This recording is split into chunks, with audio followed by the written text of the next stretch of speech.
Assalamualaikum warahmatullahi wabarakatuh.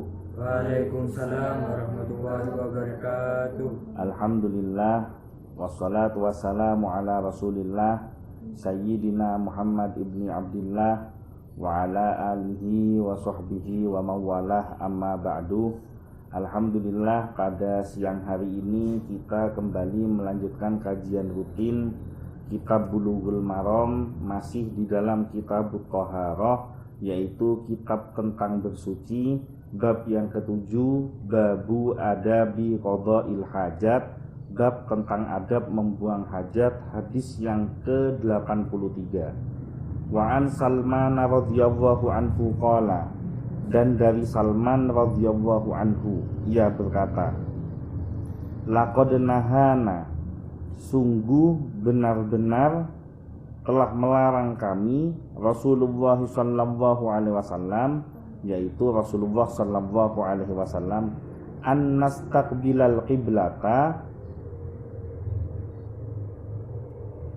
tentang menghadap kiblat, bi ghaitin, pada saat buang air besar, au baulin, atau buang air kecil, au an nastanji, atau melarang beristinja bil yamini, dengan tangan kanan, au an nastanji, atau melarang beristinja bi aqalla min salasati ahjarin, kurang dari 3 batu, au an nastanjia, atau beristinja bi roji'in, dengan kotoran, au azmin, atau dengan tulang. Rawahu Muslim, diriwayatkan oleh Imam Muslim. Bisa difahami maksudnya? Maksud hadisnya, yang meriwayatkan namanya Salman, tapi bukan Salman yang ada di sini ya. Salman yang dimaksud itu Salman Al-Farisi yang hidup pada zaman Nabi Sallallahu Alaihi Wasallam. Asalnya dari Persia, makanya kenapa disebut Al-Farisi. Agama asalnya Majusi, yaitu menyembah api.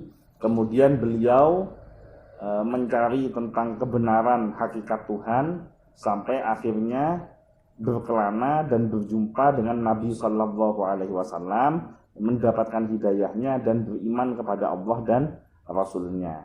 Salman Al-Farisi ini termasuk salah satu sahabat Nabi yang punya jasa besar di dalam perang Khandaq, di mana umat Islam mendapatkan kemenangan tanpa jatuh korban dari pihak umat Islam, diakibatkan ide cemerlang dari Salman Al-Farisi yang membuat parit sehingga menghalau serangan kaum kafir Quraisy yang bekerja sama dengan Yahudi dengan tujuan untuk menghancurkan umat Islam. Jadi itu kurang lebih sekitar Salman Al-Farisi. Karena dari 83 hadis, baru hadis yang sekarang di Bulughul Maram meriwayatkan dari Salman Al-Farisi. Nah, kita baca syarahnya. Yang pertama, dilarang buang hajat dalam keadaan menghadap kiblat. Jadi kalau misalkan mau bangun rumah, bikin kamar mandi, itu posisi kakus itu harus menghadap ke selain kiblat. Nggak boleh menghadap ke timur atau ke barat, karena kalau menghadap ke barat berarti menghadap ke kiblat. Kalau menghadap ke timur berarti membelakangi kiblat. Ini kalau bangun rumah. Kemudian kalau ke sungai misalkan, maka posisinya dilihat dulu kiblatnya ada di mana. Jangan menghadap atau membelakangi kiblat, tapi hadapkan diri ke utara atau ke selatan. Tuh, secara sunnah Nabi Sallallahu Alaihi Wasallam. Kalau sudah terpaksa kamar mandinya kakusnya menghadap ke barat seperti toilet yang ada di bawah, maka ya enggak apa-apa sudah gitu, karena sudah terlanjur memang adanya seperti itu. Kan enggak mungkin kamu mau duduk miring kan begitu kan? Tapi ini disampaikan kepada, jadi sunnah itu sifatnya adalah sebisa mungkin yang bisa kita kerjakan, kita kerjakan. Nah, tapi kalau ternyata memang toiletnya, kakusnya sudah terlanjur menghadap ke kiblat, ya untuk di bagian sunnah itu ya enggak masalah, kita tidak mengikuti karena memang sudah keadaan. Tapi kalau bisa diusahakan untuk tidak menghadap kiblat, maka bikin yang tidak menghadap kiblat. Mudah-mudahan ini semua ditakdirkan jadi orang sukses, bisa bangun rumah sendiri. Nah, nanti kalau bikin kakus jangan lupa kakusnya jangan menghadap ke kiblat atau membelakangi kiblat, tapi hadapkan ke utara atau selatan. Yang kedua, dilarang beristinja menggunakan tangan kanan. Jadi tidak boleh buang air besar kemudian mensucikan dengan tangan sebelah kanan, kecuali kalau tangan kirinya sedang ada masalah. Misalkan tangan kirinya infeksi. Kalau beristinja menggunakan tangan kiri dikhawatirkan nanti infeksinya semakin menjalar kemana-mana. Nah, itu tidak apa-apa pada saat itu, daripada minta tolong tangan kirinya orang, kan mending pakai tangan kanan sendiri, ya begitu. Yang ketiga, dilarang beristinja kurang dari 3 batu. Jadi zaman dahulu gini, di Arab itu kan airnya tidak sama dengan di tempat kita. Apalagi kondisi zaman dahulu, Arab ini kan terkenal dengan daerah yang gersang air. Sehingga kalau air gersang, kita dibolehkan beristinja atau bersuci, menyucikan diri dari kotoran dengan alat bantu yang lain seperti batu, tongkat, dan daun. Nah, kalau misalkan kita suatu saat sampai di satu daerah di mana air tidak ada sama sekali, kemudian kebeletnya tidak tertahankan, airnya tidak ada, kebeletnya tidak tertahankan, maka mau tidak mau kan keluar. Pilihannya keluar di celana atau keluar di luar celana, kan begitu toh? Nah, kalau misalkan sudah kebelet tidak tertahankan, tidak ada air sama sekali dan cari air kemana-mana nggak dapet, maka boleh dalam kondisi darurat kita beristinja menggunakan alat lain seperti batu dan tongkat. Nah, kalau untuk batu itu pertama batunya harus tidak boleh kurang dari 3, harus lebih dari 3 buah batunya gitu. Kenapa? Karena kalau kurang dari 3 dikhawatirkan kurang bersih. Jadi harus lebih dari 3 dan pastikan batunya jangan dibawa pulang. Ya. Nanti habis istinja dibawa pulang buat kenang-kenangan, ya. Apalagi tongkatnya, ya.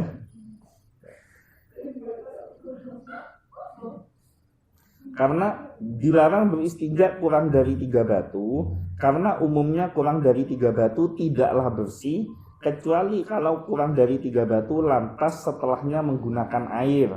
Umpama setelah itu ketemu air, ya nggak apa-apa gitu. Tapi istinja terbaik adalah menggunakan air. Makanya saran saya kalau jalan-jalan kemana-mana, apalagi ke daerah yang jarang air, saya anjurkan untuk bawa tisu kering dan tisu basah untuk membantu istinja. Ya kalau pakai batu memang bersihnya bersih, tapi aromanya kan tidak hilang gitu. Nggak bisa dibantu dengan tisu basah. Ya. Yang keempat, 3 batu ini bisa juga dimaksud 3 sisi batu. Jadi ada pendapat ulama yang mengatakan tidak harus jumlahnya 3 batu, tapi batu yang jumlah ada sisinya itu ada 3, sehingga masing-masing sisinya bisa digunakan untuk istinja atau bersuci. Ya kamu jangan ketawa, memang kelihatannya lucu dan kayak tidak mungkin, tapi bab fikih ini kan harus detail. Karena Islam itu kan agama yang rahmatan lil alamin untuk semua umat. Nah, di Indonesia memang air sampai kebuang-buang kan gitu di daerah kita. Tapi jangankan di luar Indonesia. Saya pernah datang ke satu daerah di Bojonegoro, itu di pedalaman, saya lupa nama desanya apa. Itu air susahnya setengah mati. Susahnya luar biasa air di situ. Jadi mereka kalau mau ngambil air itu harus pakai timba, jalan kurang lebih setengah hari dari atas ke bawah. Nah, berapa kemampuan untuk bisa bawa air itu? Kalau pakai sepeda motor ya bisa lebih cepat lagi. Susahnya setengah mati. Sehingga akhirnya kebiasaan mereka di sana itu mereka nyimpen air, tapi airnya nggak banyak. Ketika mereka sudah kebelet untuk buang air besar, lari ke hutan. Jadi ada satu daerah, satu area di hutan tersebut yang memang hutan itu digunakan untuk buang air besar. Sehingga kalau masuk ke sana akan menemui pemandangan perhiasan-perhiasan yang menumpuk di situ.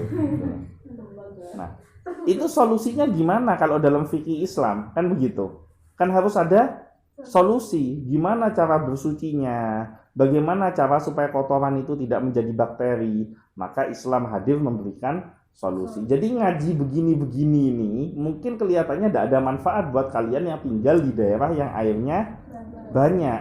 Tapi suatu saat kamu ditakdir misalkan punya suami atau punya istri yang berasal dari daerah tersebut, jangan ketawa kamu. Soalnya saya punya kakak saya bilang, saya tidak mau nikah dengan orang desa. Saya mau nikah dengan orang kota. Dari kecil ngomongnya begitu. Ujung-ujungnya punya suami orang Pucanganom bisa boleh.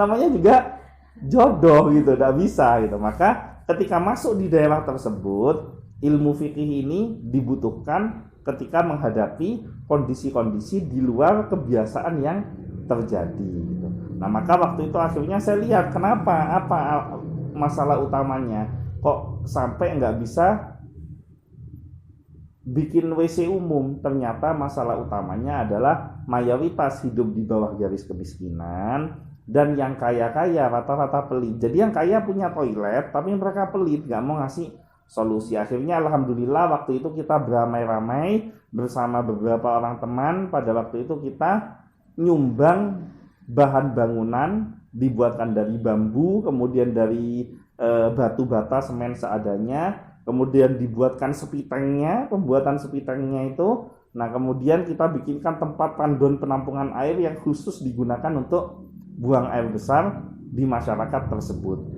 Jadi sedekah jariyah itu tidak hanya nyumbang untuk masjid, sedekah jariyah tidak hanya untuk pesantren. Tapi kalau kamu ada di satu kampung, kampung itu tidak punya WC, kamu sedekah sampai WC itu terbuat, maka pahalanya juga besar, karena tidak hanya menyelamatkan yang mau buang air besar, tapi kamu menyelamatkan lingkungan sekitar dari berbagai macam penyakit dan kotoran. Nah, sekarang kalau di hutan gimana buang air besarnya? Diajarkan dalam agama, gali tanah, buang di lubang tanah itu, kemudian dikubur, tidak boleh dibuang begitu saja. Nah, itulah yang membedakan manusia dengan hewan. Kalau hewan kan asal dibuang. Jadi kalau ada manusia suka pipis atau buang air besar sembarangan tanpa melihat situasi dan kondisi, itu tidak ada bedanya dengan hewan. Orang kucing aja diajarin ngerti kok buang pipisnya di mana. Masa orang dewasa tidak ngerti? Ini pengumuman buat laki-laki ini terutama, suka pipis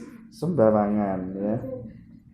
Selanjutnya, dilarang beristinja menggunakan tulang dan kotoran. Karena ada adat istiadat orang jahiliyah itu kotoran digunakan untuk istinja. Nah, bagaimana mungkin kotoran digunakan untuk istinja? Mau membersihkan kotoran dengan kotoran gitu. Nah, kemudian dengan tulang itu juga tidak boleh. Kenapa? Karena dikhawatirkan tulang itu menjadi makanan hewan. Nah, masa makanan hewan, kita kan juga harus punya akhlak kepada makhluk hidup gitu. Dan bisa jadi tulang belulang itu ketika kamu makan makanan yang ada tulangnya, kamu baca basmalah, itu dalam sebuah riwayat dikatakan tulangnya itu nanti dimakan oleh jin Islam. Tapi kalau kamu tidak baca basmalah, tulangnya dimakan oleh jin kafir. Bahkan makanannya juga ikut dimakan. Makanya orang kalau makan banyak tidak kenyang-kenyang, itu pasti lupa baca bismillah. Kenapa? Diampuni setan, kata orang Jawa. Ada pertanyaan sampai di sini? Nggak ada. Mudah-mudahan semuanya diberikan umur panjang, diberikan kesehatan, diberikan keselamatan baik di dunia maupun di akhirat, mendapatkan syafaat dari Nabi Muhammad SAW. Al-Fatihah. A'udzubillahi minasyaitonirrajim. Bismillahirrahmanirrahim. Alhamdulillahirabbil alamin, arrahmanirrahim, maliki yaumiddin. Iyyaka na'budu wa iyyaka nasta'in. Ihdinas siratal mustaqim, siratal ladzina an'amta 'alaihim ghairil maghdubi 'alaihim waladdallin. Sekian dari saya, kurang lebihnya mohon maaf. Wallahul muwaffiq ila aqwamit thoriq, wabillahi taufiq wal hidayah. Wassalamualaikum warahmatullahi wabarakatuh.